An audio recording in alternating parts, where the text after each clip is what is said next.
Hello students, welcome back to our YouTube channel J study math. इस वीडियो में हम क्लास 10th का साइंस का जो सैम्पल पेपर आया है सीबीएसई की तरफ से सेट 2, उसका सॉल्यूशन हम इसमें पूरा फुल सॉल्यूशन करने वाले हैं। तो इस वीडियो में सिर्फ मैं फर्स्ट सेक्शन ए के जो फर्स्ट 5 MCQ हैं वही करेंगे। उसके बाद कंटिन्यूसली हम इसकी वीडियो अपलोड करते जाएंगे। और आपको अगर ये वीडियो अच्छी लगती है साइंस की तो कमेंट ज़रूर करें और इस तरह की वीडियोस पाने के लिए। तो जो इसका जो पहला क्वेश्चन है देखते हैं। ये reactive metal M is treated with H2SO4। यहाँ पे आप ध्यान देना, ये क्या है, H2SO4। ठीक है, ये रिएक्टिव मेटल जो है, कोई भी एक रिएक्टिव मेटल है M जो treated with H2SO4 dilute the gas is evolved and is collected over the water as shown in the figure. तो जैसा कि डायग्राम में भी आप देख रहे हैं कि इसमें H2SO4 में एक कोई रिएक्टिव मेटल है, उसको रिएक्ट कराया गया है। तो इसमें क्या कहा है कि द गैस इज एवॉल्व्ड, जो गैस इसमें से प्रोड्यूस हो रही है वो कौन सी गैस होगी, collected over the water as shown in the figure. तो देखो इसकी जो ऑप्शंस हमें दी गई हैं, तो क्या है, द गैस इज हाइड्रोजन। इसमें से करेक्ट कंक्लूजन हमने निकालना है। The gas is hydrogen, gas is lighter than air, gas is SO2 and it is lighter than air. तो इसमें से अगर आप देखोगे तो डी ऑप्शन में है बोथ ए एंड बी।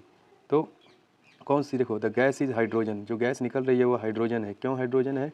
क्योंकि देखो जब भी कोई रिएक्टिव मेटल होती है, जब रिएक्ट करती है एसिड से, तो हमें क्या देती है, वो हाइड्रोजन गैस निकलती है, उसमें से हाइड्रोजन गैस प्रोड्यूस होती है, विच इज़ जो कि लाइटर देन एयर है।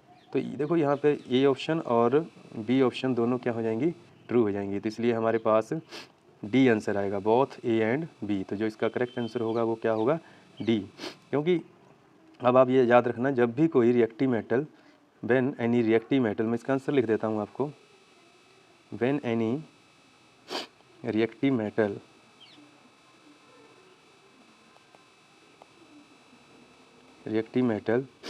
reacts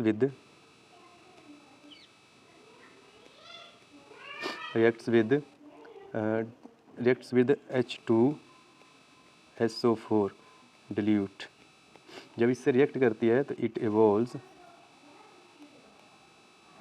evolves hydrogen gas. कौन सी गैस निकलती है, hydrogen gas, which is lighter than air, जो कि लाइटर देन क्या होती है, एयर, हवा से क्या होती है, हल्की होती है। तो ये इसलिए इसका जो ऑप्शन आएगा बोथ ए एंड बी आएगा, यानी कि द गैस इज हाइड्रोजन आएगा और gas is lighter than air. तो ये फर्स्ट क्वेश्चन हो गया। आई होप आपको अच्छी तरह से समझ आया होगा ये। अब चलते हैं इसके नेक्स्ट क्वेश्चन पे। तो देखो जो सेकंड क्वेश्चन है, इसमें क्या दिया गया है कि the following reaction is an example of CaO solid है यहाँ पे, ठीक है, CaO सॉलिड प्लस H2O, ये है हमारा लिक्विड फॉर्म में वाटर जो है, ठीक है। इज रिएक्ट करके हमें क्या दे रहा है, CaOH2 एक्वस दे रहा है ये। तो यहाँ पे देखो इसका क्या करेक्ट आंसर होगा। अब इसने कहा कि डिस्प्लेसमेंट एंड कम्बिनेशन रिएक्शन है, डीकम्पोजिशन एंड एक्सोथर्मिक रिएक्शन है। देखो डिस्प्लेसमेंट एंड कम्बिनेशन रिएक्शन नहीं हो सकते, कम्बिनेशन तो हो सकता है पर डिस्प्लेसमेंट नहीं हो सकता यहाँ पे, क्योंकि अगर आप यहाँ पे देखोगे तो कंबाइन होकर एक हमें सब्सटेंस मिल रहा है, बट डिस्प्लेसमेंट यहाँ पे कहीं पर भी नहीं हो रहा है, ठीक है। डीकम्पोजिशन एंड एक्सोथर्मिक, डीकम्पोजिशन भी नहीं हो रहा क्योंकि कोई एक सब्सटेंस ब्रेक होकर दो या दो से ज़्यादा पार्ट में डिवाइड नहीं हो रहा है। एक्सोथर्मिक इसलिए नहीं है क्योंकि देखो ये ऑप्शन इसलिए नहीं आ सकती क्योंकि इसमें पहले डीकम्पोजिशन ही नहीं है। इसके बाद देखो कम्बिनेशन एंड एक्सोथर्मिक, ये ऑप्शन राइट आंसर होगा इसका, कम्बिनेशन एंड एक्सोथर्मिक रिएक्शन। तो इसका सी आंसर आ जाएगा राइट आंसर, क्योंकि देखो कंबाइन होकर एक सब्सटेंस दे रहे हैं। एक्सोथर्मिक रिएक्शन इसलिए है क्योंकि जब भी कैल्शियम ऑक्साइड वाटर के साथ रिएक्ट करता है या कंबाइन होता है वाटर के साथ, तो एक सिंगल प्रोडक्ट देता है, कैल्शियम हाइड्रोक्साइड, जो उसने दे रखा है कैल्शियम हाइड्रोक्साइड। तो कैल्शियम हाइड्रोक्साइड जो दिया है और इसमें हीट प्रोड्यूस होती है, इस रिएक्शन के दौरान क्या होती है, हीट प्रोड्यूस होती है, इसलिए ये सी आंसर जो होगा इसका राइट आंसर होगा। अब चलते हैं क्वेश्चन नंबर 3 पे। Name the given compound. देखो बहुत ही ईजी क्वेश्चन है। इस जो हमें ये दे रखा है इसका हमने नाम बताना है क्या है। तो यहाँ पर अगर आप ध्यान से देखोगे तो सी के साथ कितने देखो हाइड्रोजन लगे हुए हैं, 3। तो यहाँ से बनेगा CH3 और यहाँ पे सी के साथ डबल बॉन्ड है और फिर देखो CH3, इसको हम क्या बोलते हैं, प्रोपानोन बोलेंगे। क्या बोलेंगे, प्रोपेन, ठीक है। क्या बोल देंगे इसको हम, प्रोपानोन बोलते हैं इसको ना, प्रोपानोन। तो ये ए ऑप्शन इसका राइट आंसर होगा, प्रोपानोन। तो अब चलते हैं नेक्स्ट क्वेश्चन पे। फोर्थ क्वेश्चन देखते हैं क्या है। The composition of aqua regia is. Aqua regia देखो क्या होता है। अब इसने बोला कि क्या क्या इसमें प्रोपोर्शन होगा एक्वा रेजिया में, कंपोजिशन क्या होगा, मतलब इसमें रेशो क्या होगी।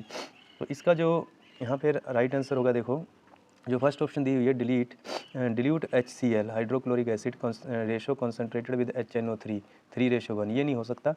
बी भी इसका रॉन्ग है, इसका सी आंसर आएगा right answer.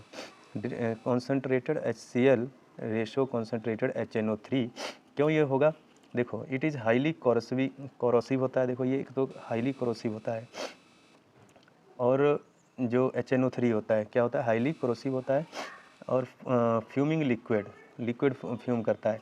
It can be dissolved all metals even कि ये गोल्ड और प्लेटिनम को भी डिज़ोल्व कर लेता है। इवनली कि जो कि गोल्ड और प्लेटिनम होते हैं हाईली क्या होते हैं, ये नॉन रिएक्टिव मेटल होते हैं, पर इनको भी ये अपने साथ डिज़ोल्व कर लेता है, इसलिए इसका सी आंसर होगा करेक्ट आंसर। इसके बाद आ गया which of the following acid does not give hydrogen gas on reacting with metals accept Mn and Mg क्या होता है, मैग्नीशियम होता है। तो अब इसमें हमने बताना है कि which of the following acid does not give hydrogen gas, तो कौन सा इसमें से हाइड्रोजन गैस नहीं देता रिएक्टिंग विद मेटल्स, मेटल के साथ रिएक्ट होने के बाद कौन सा हाइड्रोजन गैस नहीं प्रोड्यूस करेगा, तो ये होगा HNO3।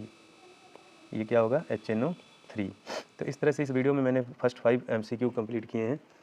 तो अगर आपको वीडियो अच्छी लगी हो, समझ आया हो, तो ज़्यादा से ज़्यादा अपना दोस्तों को शेयर करें, और चैनल पे पहली बार हमें सब्सक्राइब करना ना भूलें, और लाइक ज़रूर कर दीजिए। Thanks for watching the video.